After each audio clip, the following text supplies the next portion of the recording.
ప్రభును మన రక్షకుడైన యేసుక్రీస్తు నామములో మీ అందరికీ నా హృదయపూర్వకమైన వందనాలు. బాగున్నారని దేవుని మహాకృపను బట్టి మిమ్మల్ని పిలిచిన దేవుడు నమ్మదగిన దేవుడు. ప్రేమైన వాళ్ళారా, మీరు క్షేమంగా ఉండాలని నా నిత్యం 365 రోజులు మీకోసం నేను ప్రార్థించడానికి సిద్ధంగా ఉన్నాను. ఎందుకంటే ప్రేమైన వాళ్ళారా, మన జీవితంలో మనము ప్రార్థన చాలా ప్రాముఖ్యమైనది. ఒక వ్యక్తి దేని ద్వారా జయించగలడంటే ప్రార్థన వలనే దేనినైనా జయించగలడు. ఈ ప్రార్థన అనేది చాలా ప్రాముఖ్యమైనది మనకి. అందుచేత ఈ ప్రార్థనను మనము ఎప్పుడూ దివారాత్రులు మనము ఎడతెగక ప్రార్థన మనం చేయాలి. ఎందుకు ఈ మాట నేను చెబుతున్నానంటే, ఈ లోకాన్ని, ఈ లోక ఆశలను మనం జయించాలంటే ప్రార్థన చాలా ప్రాముఖ్యం. నేను ఒక విషయాన్ని మీ ముందుకు తీసుకొస్తాను. ప్రభువైన యేసుక్రీస్తు ఆ అరణ్యములో 40 రాత్రులు 40 పగలు మరి ప్రార్థించేస్తున్నప్పుడు, ఆయన ప్రార్థన చేస్తున్నప్పుడు, ఆయన ఉపవాస ప్రార్థన చేస్తూ ఉండగా ఆయన మానవ రూపంగా వచ్చాడు కనుక ఆయనకి ఆకలి దప్పులు ఆకలి అవుద్ది, అలాగే దప్పికడ అయ్యిద్ది. ఆకలి దప్పిక అయ్యిద్ది కనుక ఆయన 40 రాత్రులు 40 పగళ్ళు ఉపవాసం ఉన్నప్పుడు ఆయన దప్పికొంటాడు లేదా ఆకలి అవుతుంది. ఆయన వాటన్నిటినీ జయిస్తూ ఆయన ప్రార్థిస్తున్నప్పుడు, ఆకలి కొన్నప్పుడు సాతానుడు వచ్చి శోధిస్తాడు బాగా. మనము 4 సువార్తల్లో ఉంటుంది. ఈరోజు మనం ఒక సువార్తలో మనం చూద్దాం. ఎక్కడంటే లోక సువార్త 4వ అధ్యాయం చదువుతారు. యేసు పరిశుద్ధాత్మపూరుడై యోర్దాను నది నుండి తిరిగి వచ్చి 40 దినములు ఆత్మచేత అరణ్యములో నడిపింపబడి అపవాది చేత శోధించబడుచుండెను. చూడండి, అపవాది చేత శోధించబడుతుండెను. కానీ ప్రేమైన వాళ్ళరా, అపవాది చేత శోధించబడుతూ ఆయన ఆకలి కొన్నప్పుడు ఏమంటుందంటే, సాతానుడు ఏమంటాడంటే, ఈ రాళ్ళను రొట్టెలుగునట్లుగా ఆజ్ఞాపించును అని అంటాడు. అప్పుడు సాతానుతో ఏమంటాడంటే, మనిషి రొట్టె వల్ల జీవించడు కానీ దేవుని నోటి నుండి వచ్చే మాట వలన జీవించును అన్నాడు. ఇంకొక విషయం, ఈ పూర్ణ శక్తి పూర్ణ బలం మరి ఉపవాసం ఉన్నప్పుడు ఎక్కడి నుంచి వస్తుంది అని మనం ఆలోచిస్తే, ఈరోజు మనం ఉపవాసం ఉండాలంటే షుగర్లు, బీపీలు, వీటి వల్ల మనకున్న అనారోగ్యం వల్ల ఏమో ఉపవాసం ఉంటే మనం పడిపోతామో, కళ్ళు తిరుగుతాయేమో, లేదా షుగర్ డౌన్ అయిపోయిద్దేమో, ఇలాంటి మనకి సందేహాలు వస్తాయి. ప్రియమైన వాళ్ళరా, ఈ సందేహాలు రావటం వల్ల ఈ సందేహాలను మనల్ని సాతాను ఉపవాసం ఉన్నప్పుడు శోధిస్తాడు. ఉపవాసం ఉండాలనుకున్నప్పుడే అది తినాలి, ఇది తినాలి అనిపిస్తుంది. ఇదన్నిటికీ కారణం ఏంటంటే, మనం ఆలోచిస్తే దీనికి కారణం ఒకటే. ఇప్పుడు మనం యేసుప్రభుని మాదిరిగా తీసుకున్నాం. ఎవరిని మాదిరిగా తీసుకోవాలి? మనం ఎవరిని మాదిరిగా తీసుకుని ఎవరిని పోలి నడుచుకోవాలి, ఇది మన సబ్జెక్ట్. ఎవరిని పోలి నడుచుకోవాలి, ఎవరిని మాదిరిగా తీసుకోవాలి. యేసుక్రీస్తుని మాదిరిగా తీసుకుంటే, ఆయన ఆకలి కొన్నప్పుడు, ఆయన దప్పికొన్నప్పుడు దేనికి కాడ సాతానికి లొంగకుండా వాడిని జయించేంత గొప్ప శక్తితో నింపబడిన వాడై, దుష్టుడు ఎవరి తరవకుండానే వాడంతటిగా వాడే వెళ్ళిపోతాడని బైబిల్ చదివిస్తుంది. అర్థం చేసుకొని, దుష్టుడు తరవకుండానే వాడు మన యొద్ద నుంచి తొలగిపోతాడని దేవుని వాక్యం చదివిస్తుంది.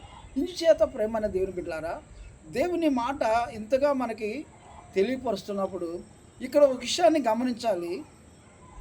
సాతానుడు ఎత్తైన శిఖరానికి తీసుకుపోయాడంట. ఎత్తైన శిఖరానికి తీసుకెళ్ళి ఈ లోకమంతటిని చూపించి, ఇదంతా నాకు హ్యాండ్ఓవర్లో ఉంది, నువ్వు నాకు సాగిలి పడితే ఇది నీకు ఇస్తాను అన్నాడు. చూడండి, అసలు ఈ లోకం ఎవరిది? ఈ సృష్టి ఎవరిది? వాడి అధికారం ఏంది? ఒకసారి మనం ఆలోచిద్దాం. ఇప్పుడు మనము తినకో రూపాయి ₹6 కూడబెట్టి డబ్బులు మనము వడ్డీకి ఇస్తాం. వినండి, వడ్డీకి ఇచ్చినప్పుడు వీడు తినకో సరైన వస్త్రాలు లేకుండా సంపాదించి ఎవరికో ఎత్తాడు. వాడు ఆ డబ్బుని జలసా చేసి చక్కగా మంచి బట్టలు కుట్టించుకొని వాడు డబ్బులతో వీడు ఎంజాయ్ చేస్తాడు. చూసారా మీరు? ఇక్కడ అర్థం చేసుకున్నారా? అంటే ఇది ఎట్లా ఉందంటే సొమ్ము ఒకటిది, సోకు ఒకటిగా ఉంది. సాతానుడు వాడు ఏమంటాడంటే ఇది అంతా వాడికి అప్పగించబడిందంట. అంటే వాడు దేవుని సృష్టిలో మానవ ప్రజలందరినీ కాడ వాడి చేతిలో గుప్పిట్లో పెట్టుకున్నాడు. అందుకే వాడికి అంత గర్వం, అంత అహంకారంతో మాట్లాడుతున్నాడు, ఇదంతా నాకు అప్పగించబడిందని. అంటే ప్రేమని వాళ్ళరా, ఆకాశం ఆలకించము, భూమి చెవగ్గుమన్నాడు.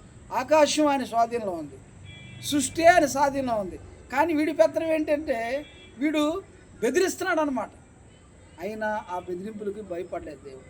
అందుకే అంటాడు, సాతానుడు అని గద్దించిన తర్వాత, సాతానుడు శోధించటం అయిపోయిన తర్వాత, వాడు సాతాను పారిపోయిన తర్వాత అప్పుడు దేవదూతలు వచ్చి ఆయనకు పరిచర్య చేసి.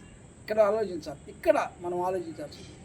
అంటే మనము ఉపవాసం ఉన్నప్పుడు ఎప్పుడైతే మన ఈ కోరికలను చంపుకుంటామో, ఎప్పుడైతే ఈ శరీర కోరికలు చంపివేస్తామో, లోక ఆశలు చంపివేస్తామో, అందుచేతన ఇది మనము తిని త్రాగి మన ఇష్టానుసారంగా ఉంటే ఏ కోరికను మనం చంపేయలేము.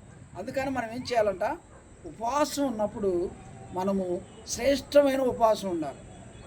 ఈరోజు ఉపవాసం ఎట్ట అయిపోయిందండి, షుగర్ ఉందలేని కాస్త తింటాం. మనం అనారోగ్యం తక్కువని ఈ మధ్య కొద్దిగా గొప్ప తిని చర్చికి ఉపవాస ప్రార్థనకి వెళ్తాం. లేదా ఇంట్లో ఫాస్టింగ్ ఉన్నప్పుడు కూడా ఏదో కొద్దిగా తీసుకుని ఈ కఠినమైన ఉపవాసం మనం చేయలేదు ఇంతవరకు.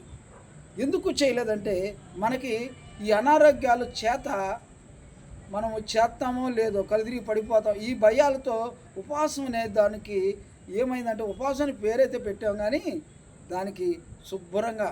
అందుకే మత్తయి సువార్త 6:6లో మనం చూసుకుంటే ఉపవాసం గురించి చక్కగా రాయబడి ఉంది. ఏదో కొంత మనం తినేసి ఉపవాసం అని పేరు పెట్టాం.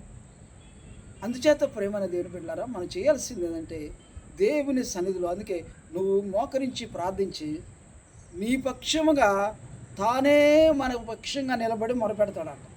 ఆమె దేవుని ఆత్మ మనలో నుండి మొరపెట్టుద్ది. అందుకని మనం ఆయనకి సరెండర్ అయిపోవాలి ఉపవాసంలో.